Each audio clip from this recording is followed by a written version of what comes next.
I've been turning wrenches since I was old enough to ride shotgun in my daddy's rusted-out F-150.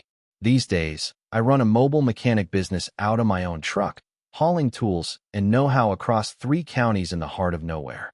Folks call me Jake. Just Jake. Not a fancy life, but it's honest. And for a while, I thought my marriage was, too. My wife, Lana, and I have been together 10 years. Married for 7. We ain't got kids, just a cranky beagle named Moose and a house on 3 acres that she decorated with more throw pillows than a sane person ought to own. Lana works at the hardware store in town, the same one where I get most of my parts. Everybody knows her there. Hell, everybody knows everybody here. That's what made the whole thing so damn shocking. It started on a Thursday morning, about 2 weeks before the 4th of July. Lana had asked me to look at her car, said the AC wasn't working right, and there was a weird clunking sound when she hit bumps. Nothing new. That old Honda had more miles on it than a cross-country trucker, and she treated it like a garbage can on wheels. I popped the hood, got to work, and decided to check the glove box for her insurance card. That's when I found it. Just a crumpled-up gas station receipt, folded and jammed beneath a pair of sunglasses and an empty gum pack. I nearly tossed it out without a thought, until I saw the name of the town. Chillicothe. That's a good 200 miles south of us. No one drives to Chillicothe without a reason. And the date? Right there, plain as day. The same Saturday she'd told me she was babysitting for her sister. I remember that night clear as anything. I'd stayed home watching the Braves game, drinking a cold one, thinking how sweet it was that Lana had dropped everything to help out family. Said her sister's twins had the flu, and she'd be back Sunday afternoon.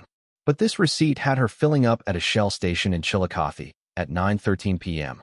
That don't track with flu-stricken toddlers in need of bedtime stories. I just stared at it for a long minute. Heart thudding, mind racing. Then I put it back where I found it, careful-like, and closed the glove box like I hadn't seen a thing. Now, I ain't the type to jump to conclusions. But I also ain't stupid. I didn't say anything that night. Or the next. I just kept my mouth shut and started paying closer attention. Her phone, for one, had become an extension of her hand. She was guarding it like a dog with a bone. Notifications silenced, screen face down, disappearing for errands that took twice as long as they should. Then came the photo. See, my buddy Hank. We work on tractors together some weekends. Posted a picture on Facebook. Nothing fancy. Just a backyard barbecue over in Elkwood.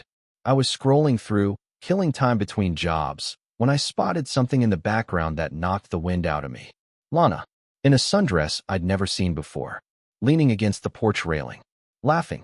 Beside her, a tall guy with a trimmed beard and sunglasses perched on his head, his hand resting on her lower back like he owned the rights. I clicked the photo, zoomed in, looked again. That was no babysitting trip, and that sure as hell wasn't her sister's house. I didn't comment, didn't like it, just stared. Then I clicked through Hank's photos, found another one, different angle, same people, same touch. That's when the sick feeling in my gut turned to fire. But I still didn't confront her. Not yet. Because if I'd learned anything from years under hoods and dashboards, it's that when something smells off, you dig deeper. You find the leak. You trace it to the source. And then you fix it. Or you break it clean in two. Sometimes you don't realize your whole world's cracked till the light gets in through the break. After I saw that photo on Hank's Facebook, something inside me shifted. Not all at once. More like a slow turning of gears that had been rusted shut for a long while. I didn't eat much that night. Told Lana my stomach was acting up from a sandwich I'd grabbed at the gas station. She nodded, barely looking up from her phone. She'd been tapping away at it for most of dinner, laughing to herself now and then. I just sat there, watching her from across the table, spooning untouched chili into a bowl I never lifted. That was a Wednesday. By Saturday, I'd driven out to Elkwood. Now, don't mistake me. I wasn't looking to stir anything.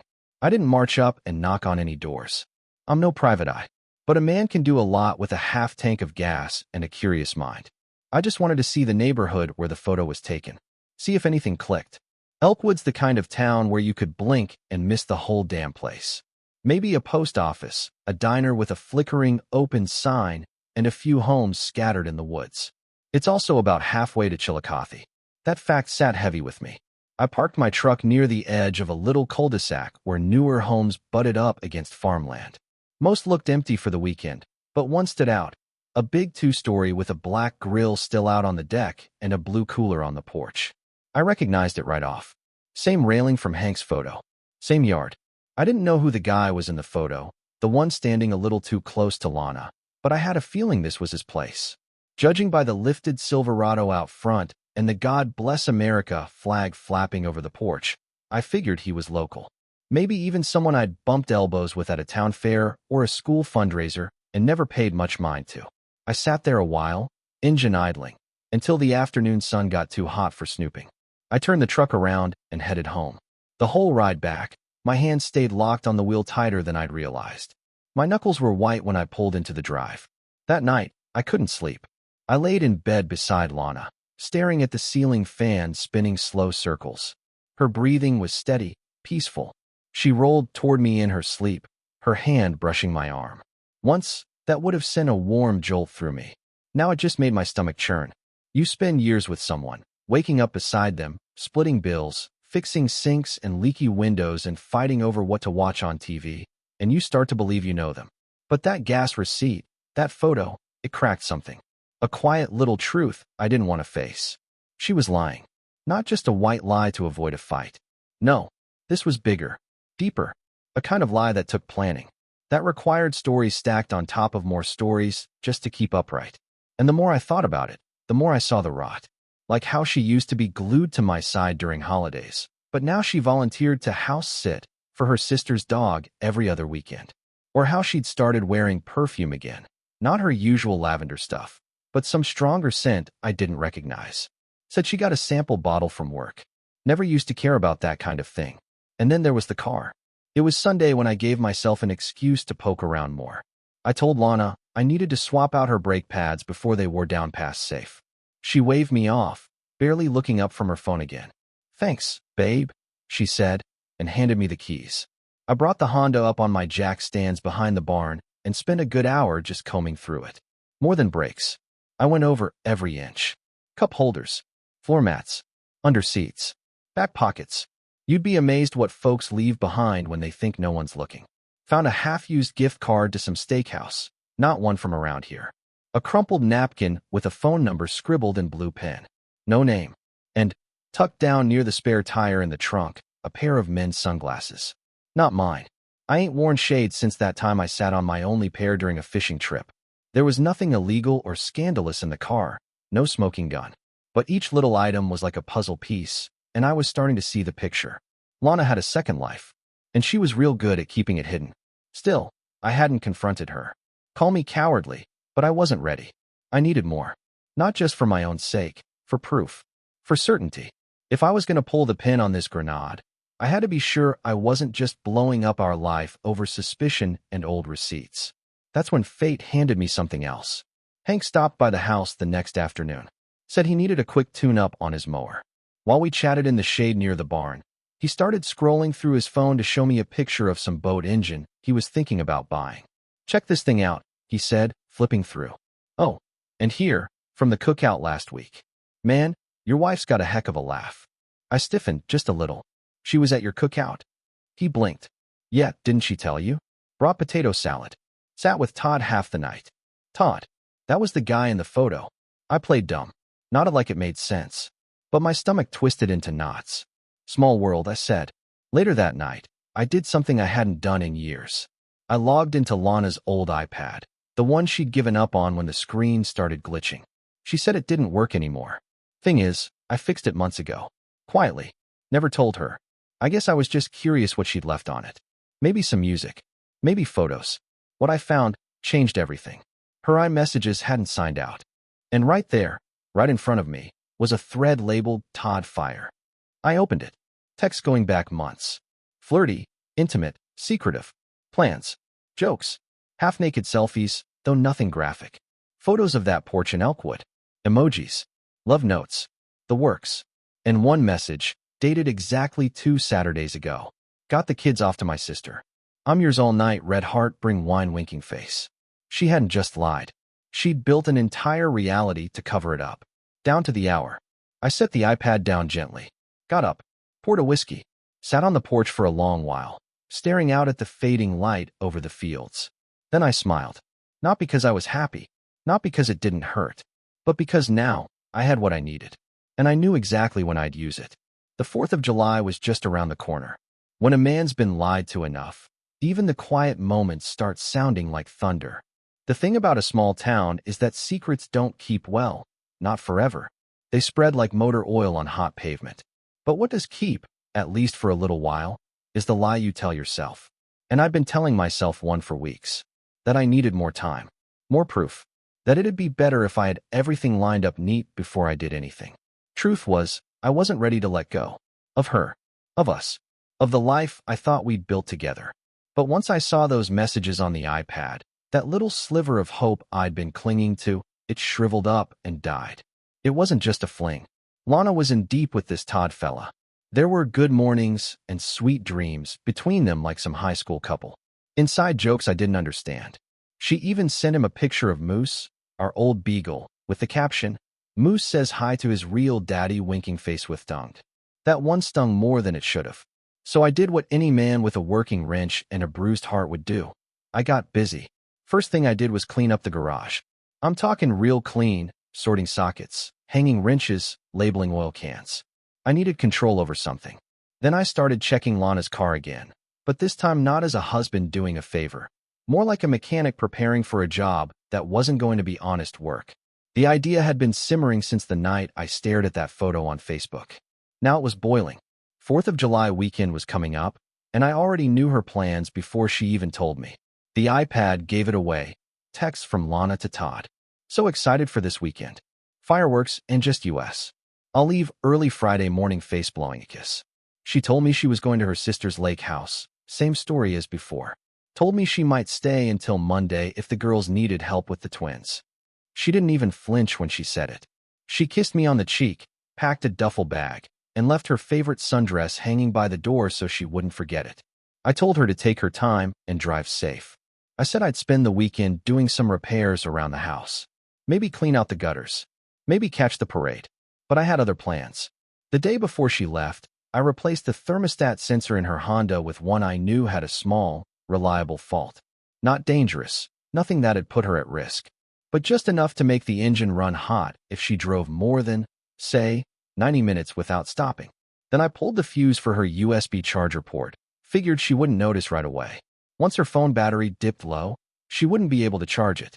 And then I added one last touch. I installed a new GPS tracking app on the iPad that synced quietly to her phone. Most folks don't know their cloud settings near as well as they think they do. She sure didn't. Once she hit the road, I'd know exactly where she went. Now, I want to be clear about something. I wasn't doing this to spy out of jealousy. I already knew. This wasn't suspicion anymore. It was strategy. What I needed now was timing. I spent that Thursday night sitting on the porch with Moose, watching the fireflies blink over the tall grass and listening to distant thunder roll in from the west. Storm was coming. You could feel it in your bones. Lana left early Friday morning, just like she said. She backed out of the drive waving at me with her travel mug in hand. Hair down, makeup done, nails fresh. She didn't look like a woman heading to help babysit her sick nieces. She looked like someone on her way to a weekend she'd been fantasizing about for months. I watched her taillights disappear down the road. Then I opened my phone, tapped the app, and watched her location tick along the map like a pin dropped in my gut. 205 miles later, she pulled into a house I'd already seen in Hank's Facebook post, Todd's place in Elkwood. Didn't take long for her to stop checking in. No texts, no photos, just a quick message that afternoon. Girls all asleep, exhausted, might turn in early red heart. Right. That evening, I drove into town, stopped at the gas station, bought a burner phone, and headed back home. Then I spent the rest of the night pulling every message, every screenshot, and every photo from the iPad into a folder. I printed them all, put them in a manila envelope. On the front, I wrote in big black letters. For church office, confidential. Now, I ain't some vengeful man by nature. I go to church on Sundays, same as most folks. Not because I think I'm righteous, but because I believe in a little something higher. Community, forgiveness, all that. But Lana's community was also mine. And the way she'd been living? It didn't line up with the woman she pretended to be on Sunday mornings, singing in the choir, shaking hands with the preacher, running those ladies' Bible studies. The envelope went out in the church mailbox Saturday morning. I even tucked in a post-it with the words, "You might want to check who she's been spending time with. You'll recognize the name." Because, funny thing is, Todd wasn't just anyone. I finally figured out who he was after doing a little digging with Hank and a few old directories. Todd Andrews, son of Pastor Carl Andrews. The same preacher who'd married Lana and me 6 years ago in the church she now helped organize potlucks for. You can't make this stuff up. Sunday afternoon, I got the notification I'd been waiting for. Her car stopped dead halfway between Elkwood and home, right near a podunk exit where cell service cuts out for a good 10-mile stretch. I knew that stretch. Flat. Hot. Nothing but weeds and sweat. I waited. No texts. Finally, after an hour, a message came through from Lana's number, something along the lines of, "Jake, the car broke down. I think the engine's overheating. Can you come get me?" I didn't respond. She followed up with 3 missed calls and a string of messages growing more frantic. "Jake, please answer. It's so hot out here. Can you at least call a tow?" Still nothing from me. I waited until late that night, then sent a single text from the burner phone. "Blocked number. You might want to check with your church friends before you come back." Everyone knows. That's when things blew up. She must have gotten through to someone, because the next morning her car showed up at the local shop. She came back to town late that day, not to our house, but to her sister's, trying to keep quiet. Too late. The damage had already rolled through like a brush fire. That envelope, the one I sent to the church office, it made the rounds. And by Monday night, the rumors were flying. Church ladies whispering. Group texts lighting up. Men shaking their heads on porches. Lana's choir leader friend posted something vague on Facebook about wolves in sheep's clothing. And Pastor Carl? Well, he didn't say much. But by Tuesday morning, there was an emergency vote at the church council. And that's when the truth really hit Lana like a brick wall. Todd, her sweet, secret lover, was the preacher's only son. And neither of them were welcome anymore. Turns out the loudest bang on the 4th of July wasn't in the sky. By the time Lana made it back into town, she was already scorched by the heat of a fire she didn't know she'd started. Word spreads fast around here. And when the gossip involves a preacher's boy and a church secretary scandal, it don't just spread, it detonates. I didn't see her that first day back. She didn't come home. Didn't dare.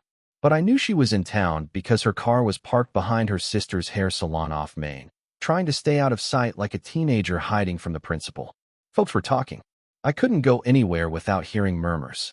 At the hardware store, Jim behind the register gave me one of those long, pitiful looks before handing over my change. At the diner, Mabel set down my burger and said, "If you need anything, I mean anything, Jake, you just let me know, sweetheart."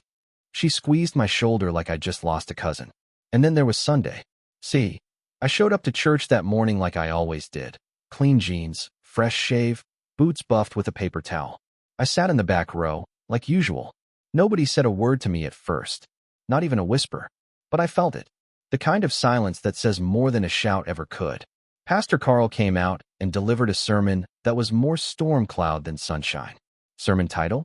The Cost of Hidden Lives. He didn't name names. Didn't have to. Lana wasn't there. Neither was Todd. And by the end of the service, one of the deacons, a guy named Russell who always wore suspenders and smelled like menthols, stood up and announced that there'd be a special congregational meeting immediately following the benediction. Everyone stayed. The preacher said little, just bowed his head as Russell cleared his throat and explained that the council had voted unanimously to separate from both Lana and Todd. In layman's terms, they were out. Banned from leadership. Disinvited from committees. Their access to church events and duties revoked until further notice, which in church speak meant forever. Someone gasped. Someone else said amen. Me? I just sat there, hands folded. I wasn't happy. Not really. Because deep down, I still remembered the way Lana used to sing when she thought no one was listening. How she'd cry during the candlelight service every Christmas Eve. I loved that woman. Still did. In the dumb, stubborn way a heart hangs on long after a head has moved on. But I didn't try to save her from the flames. She walked into M herself. Matches in one hand, gasoline in the other. The next day, I finally saw her.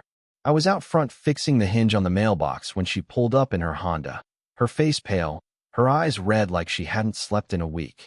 She got out slow, walked up the drive like she wasn't sure her feet belonged there anymore. "Jake," she said.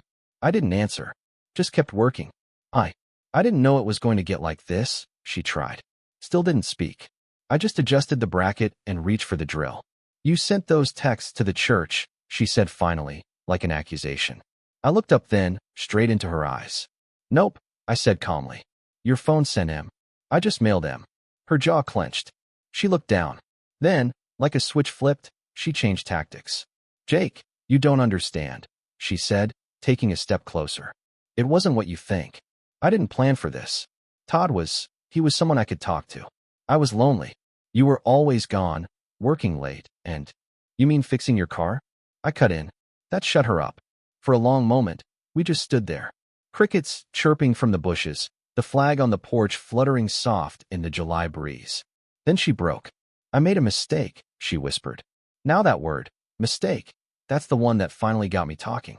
I stood up slow, wiping my hands on a rag, and said, a mistake is forgetting to put the milk back in the fridge. A mistake is dropping your phone in the toilet. What you did, that was a choice. Tears welled up in her eyes, but I didn't move. I lost everything, she said. No, I said. You gave it away. She started crying then, full-on sobbing in the middle of the driveway like something out of a country song. And I just stood there, holding the drill in one hand, watching the woman I once promised forever to come apart at the seams. She tried one more time.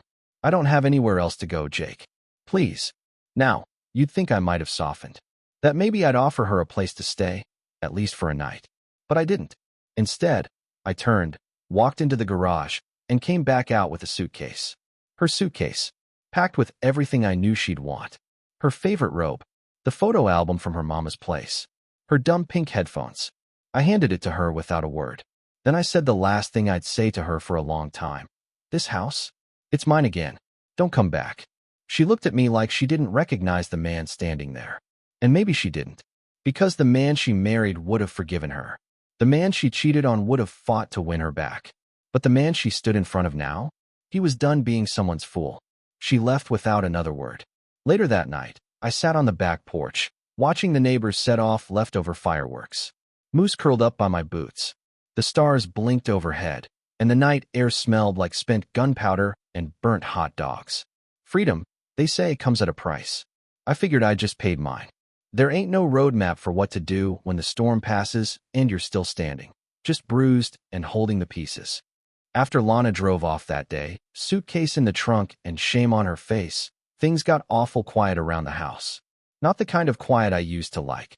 The peaceful sort where you can hear the birds and your own thoughts. No, this was the kind that feels heavy. Like silence with weight to it. Like something missing. Moose kept pacing for the first few nights. I think he was waiting for her to come home. He'd go sit by the door around 7 p.m., same time Lana used to come in from work, and just stare. I couldn't bring myself to tell him she wasn't coming back. I didn't even bother to take her name off the mailbox yet. Maybe it's dumb, but a part of me needed that transition to be slow, like easing into a cold river instead of jumping in. You spend 7 years with someone, building a routine, and it takes a while for the echoes to stop bouncing around your chest. I kept myself busy. Started taking more calls than usual for work. Tractor tune-ups, lawnmower blades, even some rusted-out exhaust pipe on a '92 Corolla that I probably should have said no to. I went out on jobs every day, partly to make money, partly to stay out of the house. That house felt too big now. The room still smelled like her. There were little things everywhere. A half-burned candle on the nightstand. Her loofah still hanging in the shower. A grocery list stuck to the fridge with almond milk, circled twice. I kept meaning to clear it all out, but I couldn't yet. It wasn't sadness keeping me still. It was something more complicated. Something between anger and grief. Like I'd buried someone, but they were still walking around town. And oh yeah, she was. It didn't take long before folks started seeing Lana again. First time I heard, it was from my buddy Dave, who runs the auto parts store. Saw her downtown, he said, keeping his voice low like he was telling me about a funeral.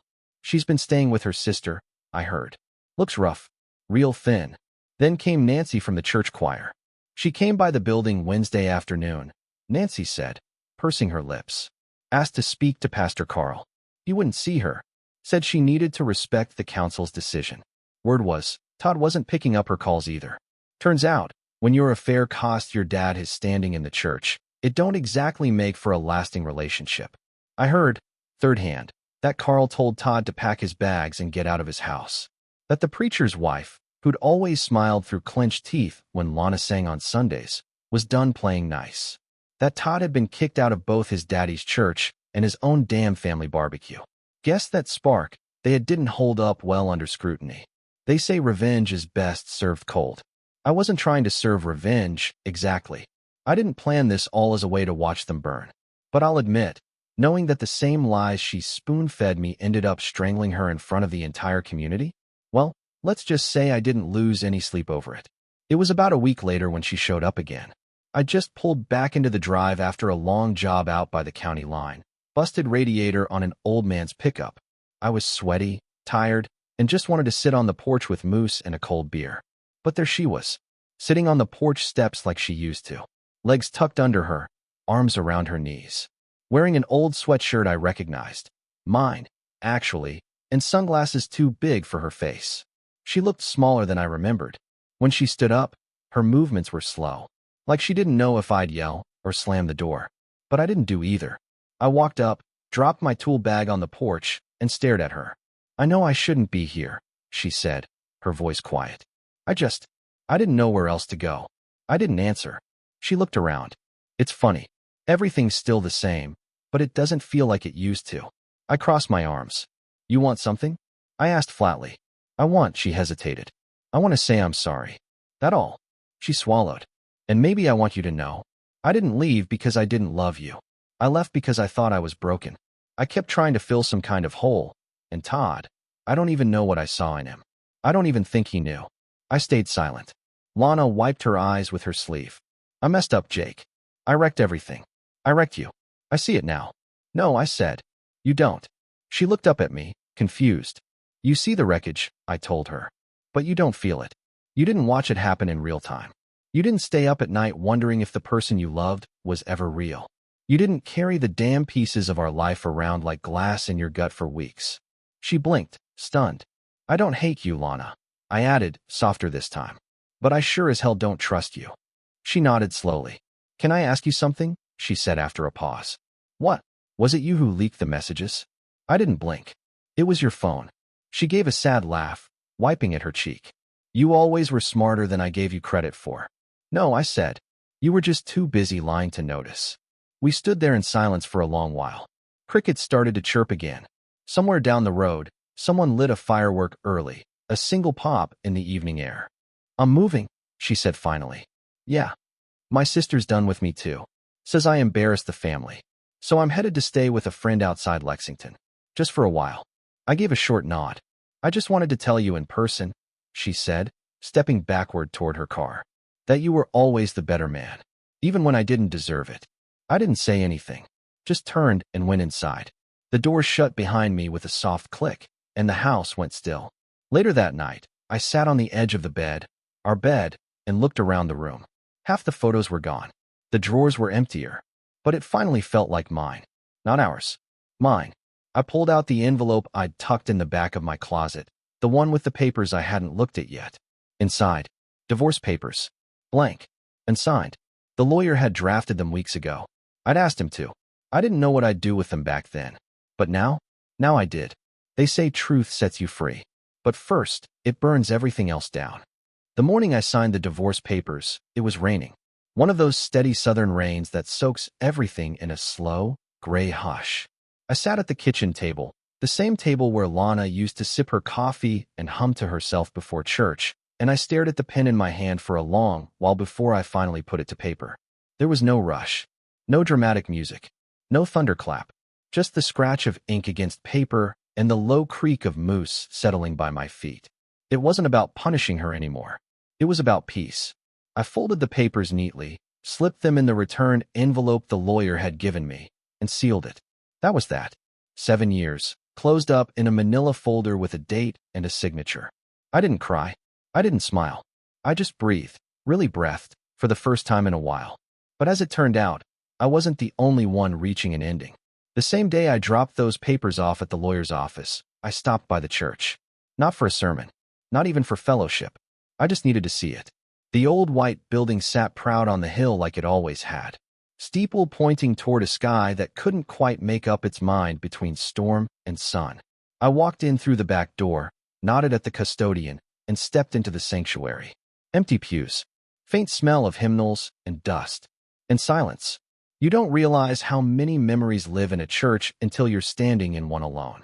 I proposed to Lana in this very room, right at the altar, after choir practice, with a ring burning a hole in my pocket. She cried so hard she couldn't even say yes at first, just nodded like her heart might burst. Now here we were. I turned to leave when I heard footsteps echo down the hall. Jake! I turned and saw Pastor Carl standing in the doorway, sleeves rolled up, his collar undone like he'd just come from doing something physical. Didn't expect to see you here, he said. Just passing through, I replied. He walked closer. I figured I might run into you soon. Why's that? He took a deep breath, the kind that lets you know what's coming ain't gonna be easy. We had another council vote this morning, he said. Wanted to talk to you before word got around. My eyebrows lifted. About what? He rubbed the back of his neck. About Todd and Lana. I said nothing. Just waited. Carl looked down, almost like he was ashamed. Todd's not just my son, Jake. He was our worship leader, our youth mentor, our tech coordinator. Folks looked up to him. Lana. Well, you know what she meant to the women's ministry. He paused. After everything came out, we thought distance would help.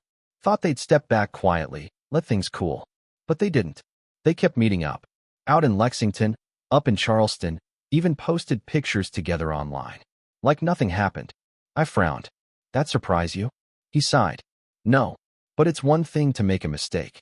It's another to flaunt it like it was never wrong to begin with. I could feel something rising in my chest. Not anger, not pride, something steadier. So what did the vote say? I asked. Carl looked me square in the eye. We've decided to remove them both from church membership. That made me blink. You're kicking your own son out. He nodded slowly. He made his choice. And so did she. I didn't know what to say to that. For a minute, all I could think about was Lana sitting beside me during communion, her hand warm in mine. Her voice beside me in the choir loft. Always half a beat behind, but full of heart. We were far from perfect, but we believed in something. Or at least I thought we did. Carl spoke again. You should know, she showed up here this morning. Before the vote. I looked at him. Really? She asked for forgiveness. For grace. Said she was willing to step down, do counseling, work her way back into the community. And you said? Carl's eyes were tired. I told her grace don't erase consequence. I nodded, slowly. He added, you know, Jake. I used to think forgiveness was a blank check. But it's not. It's more like a loan. You still gotta pay back the trust. That stuck with me.